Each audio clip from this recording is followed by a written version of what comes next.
चलिए अब क्लास को ध्यान से देखते रहिए। सल्तनत काल, दिल्ली सल्तनत आपने विस्तार से पढ़ा है दिल्ली सल्तनत के बारे में। 1206 ईस्वी से लेकर 1526 ईस्वी तक दिल्ली सल्तनत का शासन रहा। इसमें 5 वंश के शासकों ने शासन किया था। इन 320 वर्षों के शासन में आपको याद रखना है कि जो महत्वपूर्ण शासक रहे, जो महत्वपूर्ण घटनाएं घटित हुई, उनका बिहार पर क्या प्रभाव पड़ा। क्योंकि जब हम किसी क्षेत्र विशेष की बात करते हैं तो बस ध्यान ये रखना होता है कि उस क्षेत्र में उस घटना का क्या प्रभाव पड़ा। तो यहाँ सिर्फ और सिर्फ हम बिहार के परिप्रेक्ष्य में बात करेंगे।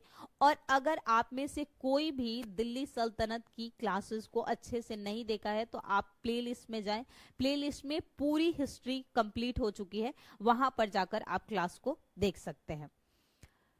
तो यहां सबसे पहले हम बात करेंगे कि जो सल्तनत काल यानी मध्यकालीन इतिहास जो हुआ, आप जानते हैं कि जब तुर्कों का, अरबों का आक्रमण हुआ उसी के पश्चात हुआ था।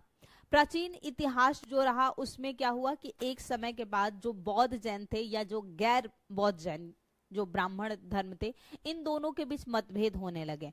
इन्हीं मतभेदों के मध्य जो है बहुत सारी घटनाएं घटित होती है और फिर तुर्कों के आक्रमण से जो होता है मुस्लिमों का शासन शुरू हो जाता है। तो 12वीं शताब्दी के अंतिम समय काल में आप कह सकते हैं और 13वीं शताब्दी के शुरुआती समय में जो है बिहार पर भी जो है मुस्लिमों का शासन होता है। तुर्क जो थे उनका शासन शुरू होता है। तो सल्तनत काल में हुआ क्या था कि एक सेनापति था मलिक हुसामुद्दीन, इसका सहायक था बख्तियार खिलजी, और ये सबसे मुख्य तुर्क था जिसने बिहार पर शासन कहा था। याद रखिएगा कि तुर्कों का बिहार पर तुर्क का वास्तविक जो संस्थापक आपसे पूछा जाए या फिर जिसने शासन किया था वो था बख्तियार खिलजी। तो बख्तियार खिलजी ने 12वीं शताब्दी के अंतिम समय काल में आप कह सकते हैं लगभग 1198 और उसके बाद की बात है, और 13वीं शताब्दी के शुरू में जो है बिहार पर तुर्कों का शासन हुआ। तो उसका मुख्य जो नेता था वो था बख्तियार खिलजी। इसने बिहार के कर्मनाशा नदी के पूर्वी ओर सफल अभियान किया और ऐसा कहा जाता है कि बिहार में तुर्क शासन की स्थापना जिसने की थी वो था बख्तियार खिलजी।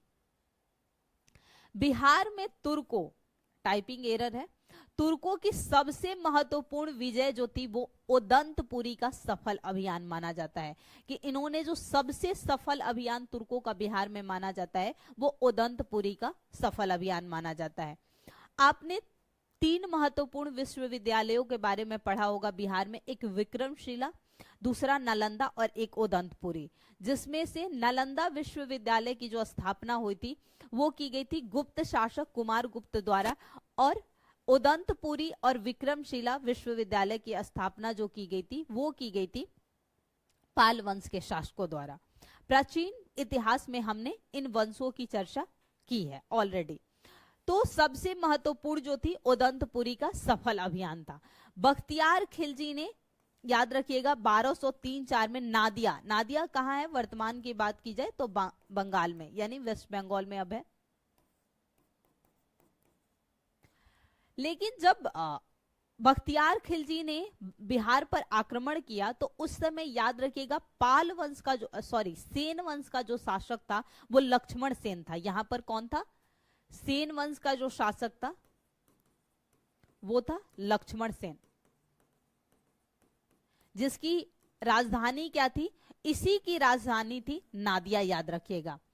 और यहां पर पाल वंश का जो शासक था वो था इंद्र प्रद्युमन।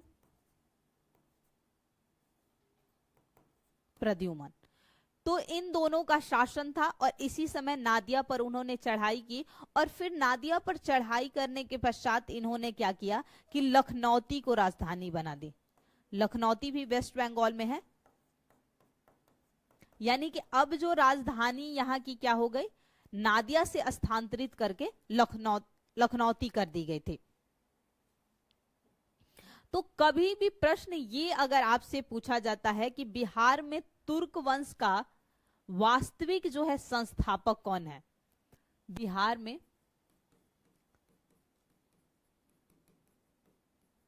तुर्क वंश का वास्तविक संस्थापक,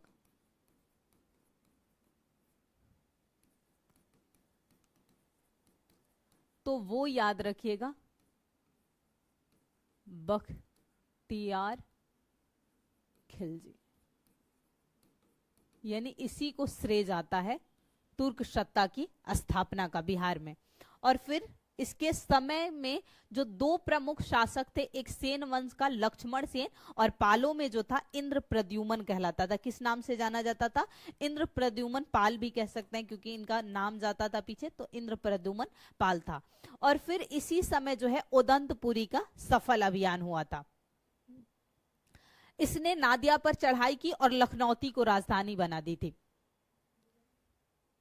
यहां थोड़ी सी बात और याद रखिएगा कि इसने नालंदा विश्वविद्यालय को ध्वस्त कराया दिया था। यह प्रश्न कई बार पूछा गया है। नालंदा विश्वविद्यालय को नष्ट करवा दिया। और इसने उदंतपुरी जो है शहर की स्थापना की थी। किसकी स्थापना की थी? उदंतपुरी जो है, उदंतपुरी का सफल अभियान तो किया ही था, जो कि अगर वर्तमान में बात की जाए तो उदंतपुरी है कहां? तो बिहार शरीफ। तो इसने यहां किया और बख्तियारपुर शहर की स्थापना की, इसे नष्ट किया था और बख्तियारपुर नगर की स्थापना की थी। और उस समय ये क्षेत्र जो उदंतपुरी, जो कि वर्तमान के बिहार शरीफ में है, याद रखिएगा ये बौद्ध मठ के रूप में प्रसिद्ध था। यहाँ पर कई बौद्ध आपको मठ देखने को मिलेंगे। इसके अलावा बौद्ध भिक्षु वगैरह यहाँ पर नजर आते हैं। अब क्या हुआ? बख्तियार खिलजी को एक सेनापति था अली मर्दान, उसने जो है हत्या कर दी। और बख्तियार खिलजी को याद रखिएगा बिहार शरीफ में ही दफनाया गया है। एक स्थान है इमादपुर करके, वहां पर दफनाया गया है।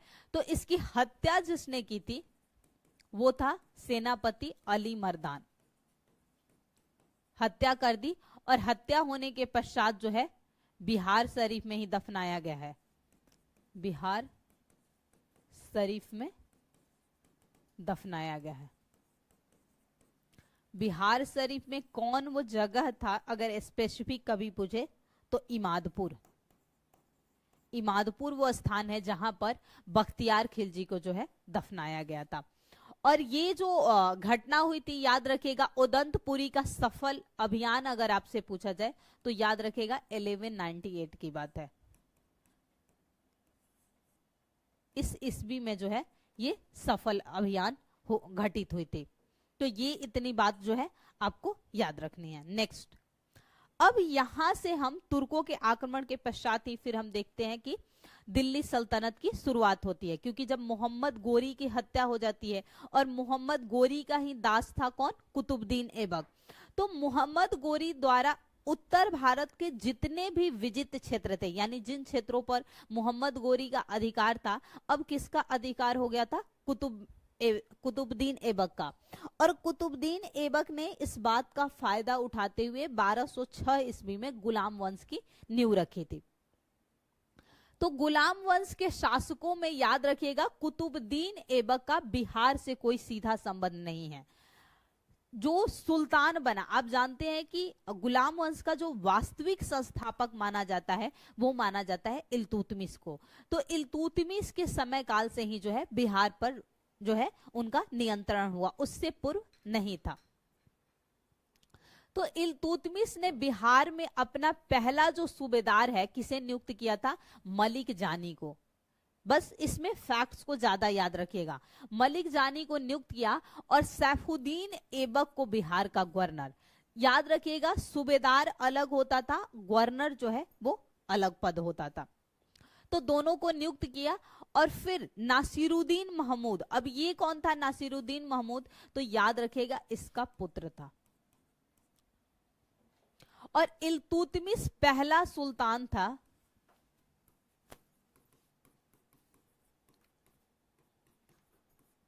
जिसने बिहार पर शासन किया।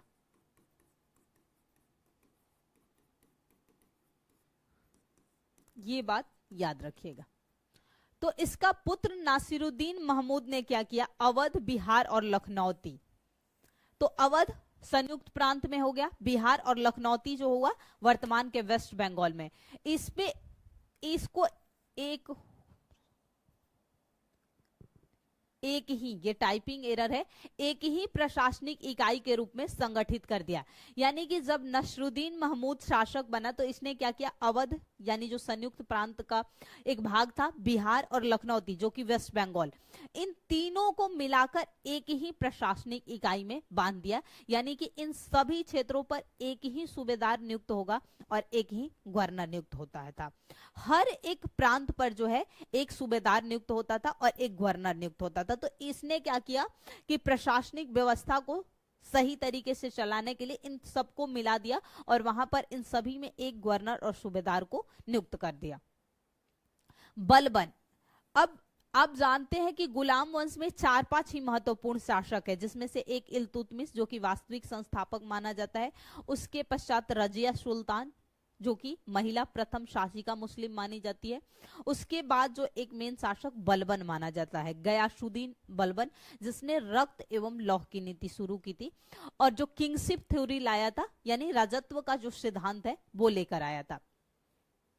तो बलबन के शासनकाल में, नासिरुद्दीन के पश्चात बलबन, यानी कि हम कह सकते हैं कि गुलाम वंश के 3 ही शासकों का संबंध जो है बिहार से है, एक इल्तुतमिश का, एक नासिरुद्दीन महमूद का और एक गयासुद्दीन बलबन का। बलबन के शासनकाल में गया का क्षेत्र जो आजकल बोध गया कहलाता है, तो गया का क्षेत्र दिल्ली के अधीन हो गया, यानी दिल्ली सल्तनत की जो राजधानी थी वो दिल्ली, तो गया का क्षेत्र का अधीन हो गया। और ये जानकारी हमें मिलती है, गया के राजा थे वनराज के गया प्रशस्ति से।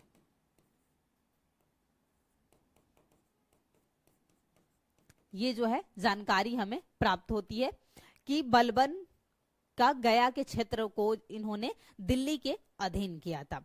लखनौती के शासक जो थे, याद रखिएगा, लखनौती के शासक तुगरील खान ने बलबन की अधीनता स्वीकार की थी। क्या नाम था? तुगरील खान।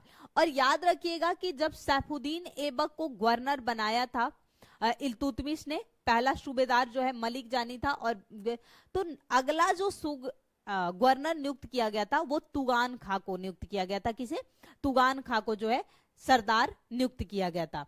और इसने फिर जो तुगरील खां था लखनौती का शासक, उसने बलबन की अधीनता स्वयं जो है वो स्वीकार कर ली थी। और ये जो घटना हम कह सकते हैं कब की है, तो ये 1280 और उसकी घटना है, 1279-80 के आसपास की जो है घटना है। लेकिन जब इल्तुतमिश के शासनकाल की बात होगी तब याद रखिएगा कि वो सब जो शासन होगा 1227 वगैरह इनके बीच की घटनाएं होंगी।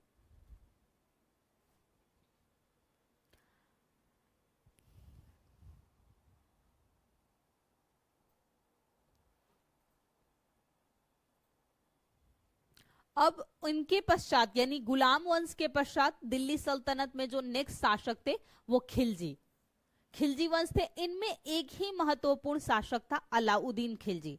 जलाउद्दीन खिलजी ने गुलाम वंश का जो अंतिम शासक था उसे पराजित करके इस वंश की नींव रखी थी। लेकिन इस वंश का जो सबसे महत्वपूर्ण शासक था वो था अलाउद्दीन खिलजी। तो खिलजी वंश में 1297 ईस्वी में अलाउद्दीन ने शेख मोहम्मद इस्माइल को दरभंगा भेजा था। लेकिन जो दरभंगा के राजा थे उन्होंने ना पराजित कर दिया था इनकी सेनापति को। ये बात यहाँ याद रखिएगा कि जो दरभंगा के राजा थे शक्र सिंह, उन्होंने इनकी सेना को पराजित किया था। दरभंगा के राजा जो थे शक्र सिंह, इनकी सेना को पराजित।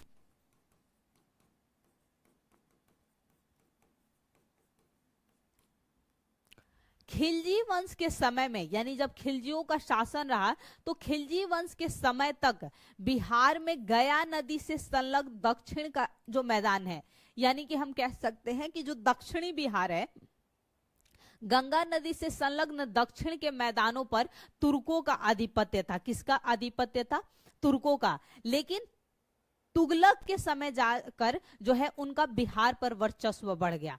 भले ही खिलजियों तक जो है शासन रहा, लेकिन तुगलकों के समय जो है बिहार पर तुगलक वंश का जो है वर्चस्व ज्यादा हो गया था। खिलजी का शासन रहा और तुर्कों का आधिपत्य यहाँ पर था।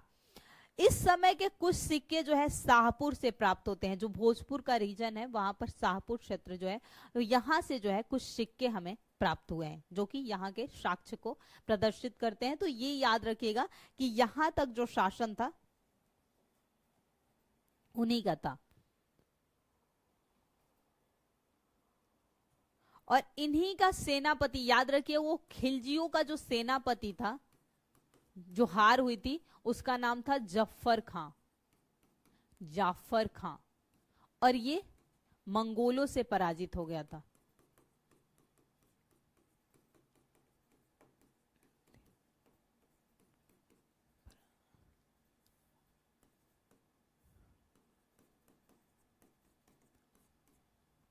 तो ये याद रखिएगा, बहुत डिटेल में यहाँ पढ़ने की आवश्यकता नहीं है, और मैं ये भी बता दूं बहुत ज्यादा प्रश्न नहीं पूछे जाते हैं। तो सिर्फ इतना आपको पता होना चाहिए कि किन किन वंशों का शासन जो है वो बिहार में रहा, बहुत विस्तार से पढ़ने की आवश्यकता नहीं है। तुगलक वंश, तुगलक वंश में जो 3 महत्वपूर्ण शासक थे उनमें एक तो गयासुद्दीन तुगलक जिसने नींव रखी तुगलक वंश की, उसके बाद मोहम्मद बिन तुगलक MBT, और एक जो था फिरोज शाह तुगलक। आप जानते हैं कि फिरोज शाह तुगलक ने बहुत सारे कार्य किए थे अपने शासनकाल में।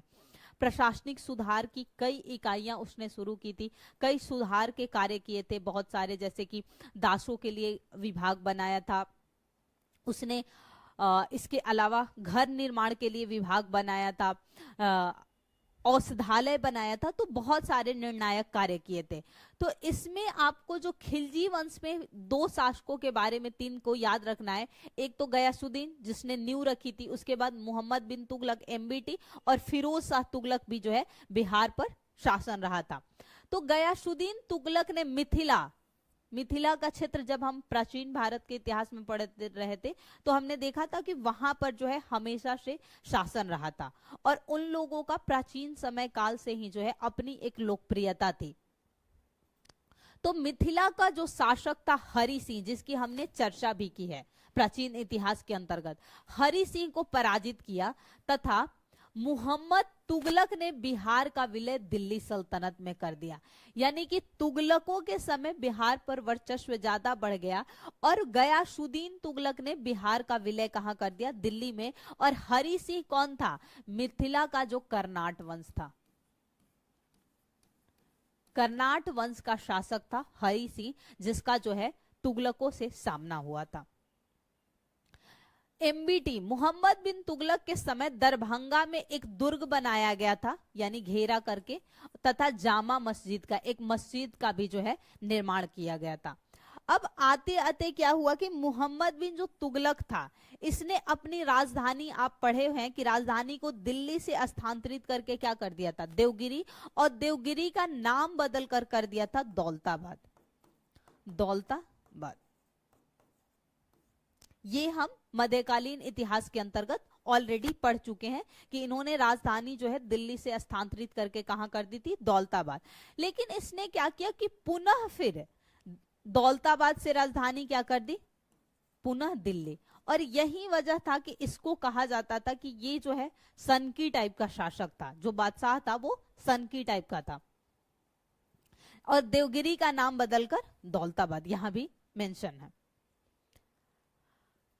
मुहम्मद बिन तुगलक ने दरभंगा का भी याद रखिएगा, जो बिहार का दरभंगा जिला है, इसका नाम अपने समय काल में तुगलकपुर कर दिया था। क्या कर दिया था? तुगलकपुर कर दिया था। अब क्या हुआ? 14वीं शताब्दी तक जो तिरहुत का क्षेत्र था, जिसमें वर्तमान की अगर बात की जाए तो चंपारण के दोनों डिस्ट्रिक्ट और उसके आसपास का जो क्षेत्र है, जो तिरहुत प्रमंडल, आप जानते हैं कि तिरहुत सबसे बड़ा प्रमंडल बिहार का माना कहा जाता है, और उसमें कई डिस्ट्रिक्ट्स आते हैं, शायद 6 डिस्ट्रिक्ट्स आते हैं टोटल तिरहुत प्रमंडल के अंतर्गत। तो उस क्षेत्र में आप जानते हैं कि इस समय जो तिरहुत का क्षेत्र था, यहां तुर्कों का शासन था, आधिपत्य था। तो फिरोज शाह तुगलक ने तिरहुत पर आधिपत्य कर लिया और एक नए राजवंश की स्थापना की। यानी कि जिस तिरहुत क्षेत्र पर, जिसमें वर्तमान के बिहार के 6 डिस्ट्रिक्ट आते हैं, जो कि तिरहुत प्रमंडल भी कहा जाता है, तो उसी के आसपास के क्षेत्रों पर जहां तुर्कों का आधिपत्य था, फिरोज शाह तुगलक ने अपना आधिपत्य स्थापित कर यहां पर एक नया वंश जो बनाया था, वैनवार या फिर अनहिलवाड़, जिसकी चर्चा हमने पिछले सेशन में की थी। जब हम बिहार के प्रमुख शासकों की चर्चा कर रहे थे तो हमने वैनवार वंश की जो है चर्चा की थी, कर्नाट वंश की भी चर्चा की थी और नुहानी वंश की चर्चा की थी। सेशन को थोड़ा फास्ट करते हैं क्योंकि 4:30 से जो है आपकी एक नेक्स्ट क्लास शुरू होने है। बिहार शरीफ आप जानते हैं कि बौद्ध धर्म का प्रमुख केंद्र था, मैंने कुछ देर पहले ही कहा था। यहाँ पर बहुत सारे बौद्ध भिक्षु आपको देखने को मिलेंगे, बौद्ध मठ मिलेंगे, और इसी से प्रभावित होकर, क्योंकि जो बौद्ध मठ होते थे वो किस नाम से जाने जाते थे, विहार कहलाते हैं। हम बार बार चर्चा करते हैं कि विहार और चैत्य में जो मेन अंतर है, विहार जो बौद्ध मठ होंगे वो कहलाएंगे, और चैत्य जहां वो प्रार्थना करते हैं, यानी उनके चिंतन का स्थान होता है।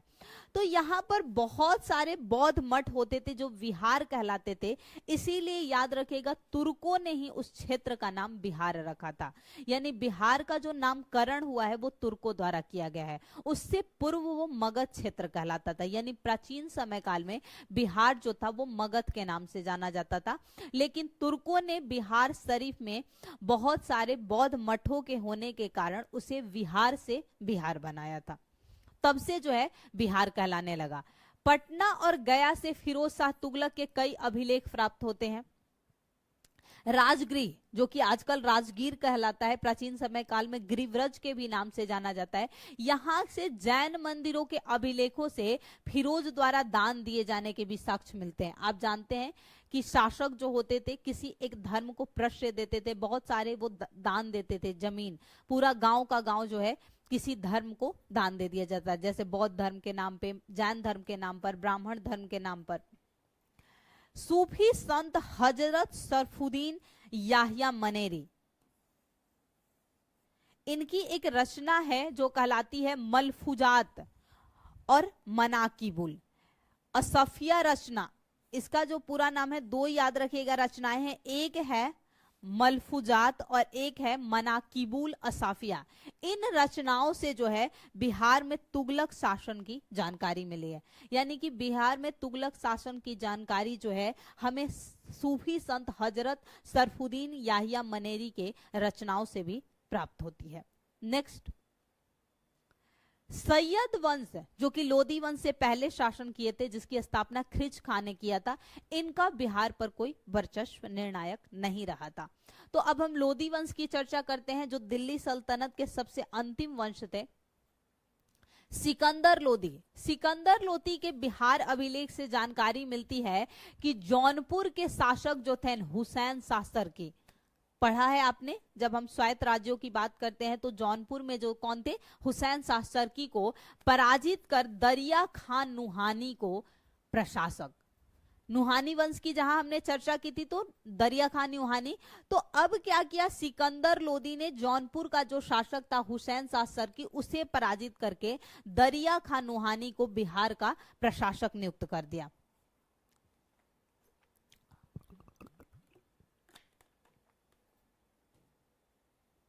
और ये जो चर्चा हो रही है लगभग हम कर सकते हैं 1495-96 के मध्य के। बिहार में मोहम्मद शाह नुहानी ने स्वतंत्र सत्ता, दरिया खान नुहानी का जो पुत्र था बहार खान नुहानी, इसी ने बहार खान नुहानी को मोहम्मद शाह नुहानी के नाम से स्वतंत्र सत्ता स्थापित की थी। जो बहार खान नुहानी है वही मोहम्मद शाह नुहानी के नाम से स्वतंत्र सत्ता की स्थापना की थी। सुल्तान मोहम्मद का जो पुत्र था वो जलाल खां था, क्या था, जलाल खां, और इसे फिर बाद में बिहार का शासक नियुक्त किया जाता है। तथा फरीद खां, कौन, फरीद खां कौन है, जलाल खां का संरक्षण, जो कि बाद में शेर शाह सूरी या शेर खां के नाम से, पहले जब शेर की हत्या करते हैं तो शेर खां कहलाते हैं और बाद में शेर शाह सूरी के नाम से जाने जाते हैं। तो उसी फरीद खां को इस जलाल खां का संरक्षक सबसे पहले नियुक्त किया गया था। याद रखिएगा, बिहार में फरीद का शेर शाह का जो संबंध था, शेर शाह के जो दादा थे वो इब्राहिम लोदी के समय काल में उनके दरबार में आए थे। ये लोग मूलतः जो थे फरीद खां अफगानी थे, इनकी माता जो थी अफगान से थी। अब हम बिहार में अफगान शासन की बात करने वाले हैं, यानी शेर शाह सूरी के बारे में। शेर शाह सासाराम, आप जानते हैं रोहतास में सासाराम के जो जागीरदार थे हसन खां सुर का पुत्र था, और शिक्षा ग्रहण के पश्चात ये पिता की जागीर का प्रबंधन, यानी कि पहले इनके पिता हसन का सुर उस जागीर का को प्रबंधित करते थे, लेकिन जब शेर शाह शिक्षा ग्रहण कर लेते हैं, बड़े हो जाते हैं, तो पिता की जागीर ये संभालने लगते हैं। शेर खान ने, याद रखिएगा, चंदेरी का युद्ध जो बाबर मुगलों का साथ उस समय दिया था, कब हुआ था समय आप बताएंगे कि चंदेरी का युद्ध कब हुआ था। बाबर के समय 4 ही महत्वपूर्ण घटनाएं हुई हैं, जिसमें से पानीपत, चंदेरी, घाघरा और एक लास्ट में हुआ था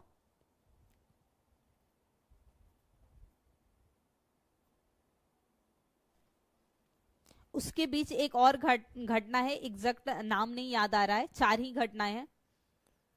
हाँ, खानवा का युद्ध पहले होता है, पानीपत, फिर चंदेरी का युद्ध, फिर खानवा और फिर घाघरा। तो चंदेरी का जो युद्ध हुआ था ये है 1527 की घटना, क्योंकि 26 में पानीपत, 27 में ये, 28 में खानवा और 29 में घाघरा का और 30 में मृत्यु। तो उस समय शेर खान ने मुगलों का साथ दिया था और इसी समय कहा था कि अगर भाग्य ने मेरा साथ दिया तो एक दिन मैं मुगलों को भारत से खदेड़ दूंगा। और वहीं क्या हुआ कि हुमायूं का जब शासन काल होता है तो बिलग्राम, पहले चौसा के युद्ध में 39 में 1539 और 1540 में बिलग्राम या कन्नौज के युद्ध में पराजित करके दिल्ली पर किसका शासन होता है, शेर शाह का शासन होता है।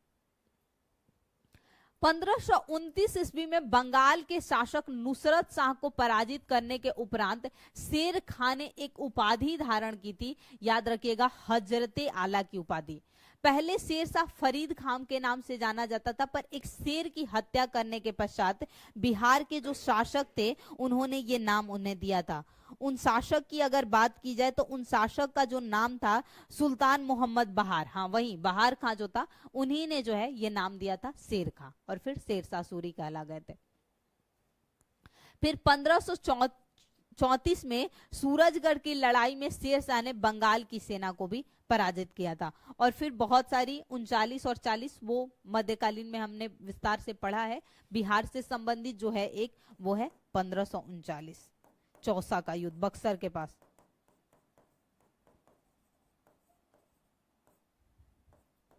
हुमायूं को पराजित, और उसके बाद बिलग्राम के युद्ध में फिर ये पराजित करते हैं और फिर दिल्ली पर किसका शासन हो जाता है, शेर शाह का शासन। तो शेर शाह सूरी को हम विस्तार से अलग चैप्टर में पढ़ते हैं, तो वहां हम डिटेल से पढ़ लेंगे, तो वहां पर जो भी इनसे संबंधित फैक्ट्स हैं हम वो कवर कर लेंगे। सासाराम में इनकी अष्टकोणीय मकबरा है जो शेर शाह सूरी द्वारा बनाई गई, कहा जाता है कि सबसे उत्कृष्ट जो है इनका मकबरा है जो जल के अंदर बना हुआ है। उन सब की चर्चा हम जब शेर शाह सूरी वंश के बारे में पढ़ेंगे तो विस्तार से, क्योंकि अभी मैम की क्लास का टाइम हो रहा है तो हम थोड़ा फास्ट पढ़ लेते हैं। 1537 और 38 में शेर खान ने बंगाल पर अधिकार कर लिया। कहां पर, बंगाल पर अधिकार कर लिया। तभी तो बंगाल से जब हुमायूं लौट रहा था तो फिर चौसा का युद्ध हुआ था। बंगाल से लौटते समय ही 1539 में चौसा का युद्ध हुआ था हुमायूं के साथ। अब्दुल्लाह द्वारा रचित है तारीखे दाऊदी के अनुसार शेर शाह ने अपने शासन काल में पटना में एक दुर्ग का निर्माण किया। याद रखिएगा, प्रश्न अगर पूछा जाता है कि पाटलिपुत्र की स्थापना किसने की थी, तो हर्यक वंश का जो शासक था उदयन। लेकिन वर्तमान पटना की बात की जाए तो याद रखिएगा पटना की स्थापना जो की थी या पटना नगर जो है वो शेर शाह द्वारा। वो पाटलिपुत्र पहले था फिर पटना हुआ है। बिहार की राजनीति में विशेष महत्व रखने वाले रोहतास किले को जीतकर शेर शाह का उसका निर्माण किया।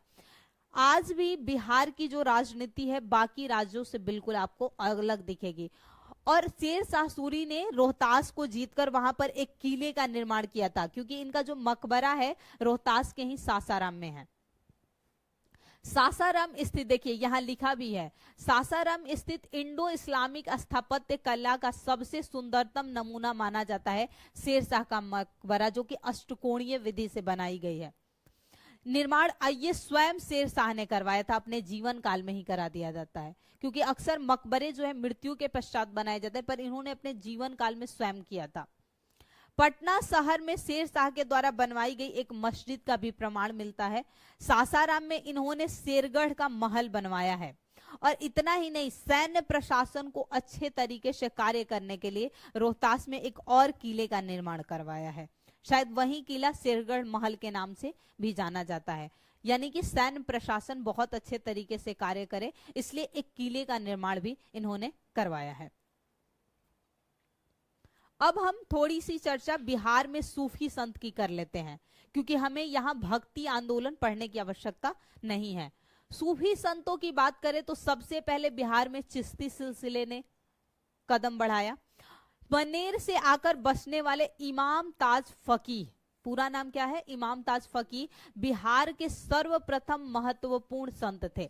इनके अतिरिक्त पटना के नजदीक पीर सहाबुद्दीन जगजोत, हाजीपुर के सैयद इब्राहिम चिश्ती, इनका पूरा जो नाम है क्या है, एवं दक्षिण बिहार में शेख अली भी उल्लेखनीय थे। यानी कि इमाम ताज फकीह तो थे ही, इनके अतिरिक्त पीर सहाबुद्दीन जगजोत और एक थे सैयद इब्राहिम चिश्ती, और दक्षिण बिहार में शेख अली महत्वपूर्ण थे। बिहार में चिश्ती, कादरी, सुहरावर्दी, मदारी और फिरदौसी, ये 4-5 सिलसिले जो हैं वो महत्वपूर्ण है, जिसमें से ज्यादा प्रश्न पूछे जाते हैं चिश्ती से, सुहरावर्दी सबसे ही कह सकते हैं, मेनली इससे कम प्रश्न पूछे जाते हैं मदारी से।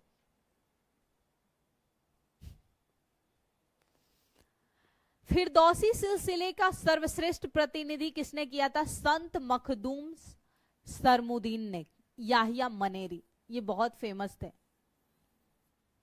मनेर एवं सुनार गांव, याद रखिएगा, पटना जिला में मनेर एवं सुनार गांव तक यात्रा कर ज्ञान प्राप्त करने के बाद ये राजगीर और बिहार शरीफ में साधना किए थे। किसकी बात हो रही है, याहिया मनेरी की बात हो रही है कि ये गए थे। इनके पत्रों का जो संकलन है वो किस नाम से जाना गया है, मकतूबाते सदी, जिसकी चर्चा हमने आगे भी की थी। पत्रों का संकलन मकतूबाते सदी तथा इनकी रचना थी अद्दाबुल मुरीदीन से इनके उपदेश की जानकारी मिलती है। टाइपिंग एरर है, मिलती है, यानी इनकी जो रचनाएं हैं इन्हीं से उनके उपदेशों की जो जानकारी हमें प्राप्त होती है। दरियापंथी संप्रदाय, एक ये पंथ थे दरियापंथी, इसके संस्थापक जो थे संत कवि दरिया साहब कहलाते थे, और इनका जन्म दिनारा में के निकट धरकंधा गांव में हुआ था। और दिनारा जो अगर बात किया जाए तो शायद वर्तमान के बक्सर जिले में आता है। बक्सर, हाँ बक्सर जिले में ही, या भोजपुर में शायद नहीं आता होगा, बक्सर जिले में आता है दिनारा। एग्जैक्ट शायद मैं नहीं बता पा रही हूँ, बक्सर में ही शायद जो है दिनारा आता है। तो ये कुछ, इसमें आपको कुछ नहीं करना है। एक तो प्रश्न बहुत कम पूछे जाते हैं, तो आप 2-3 बार इस पीडीएफ को रिवाइज कर लीजिएगा ताकि जो फैक्ट्स हैं वो याद रखें। बाकी हिस्ट्री में मेनली जो है वो आपके प्रश्न पूछे जाते हैं भारत के इतिहास से। बिहार के इतिहास से जो प्रश्न पूछा जाता है, ज्यादा से ज्यादा प्रश्न आपको पूछा जाएगा आधुनिक बिहार का जो इतिहास है वहां से।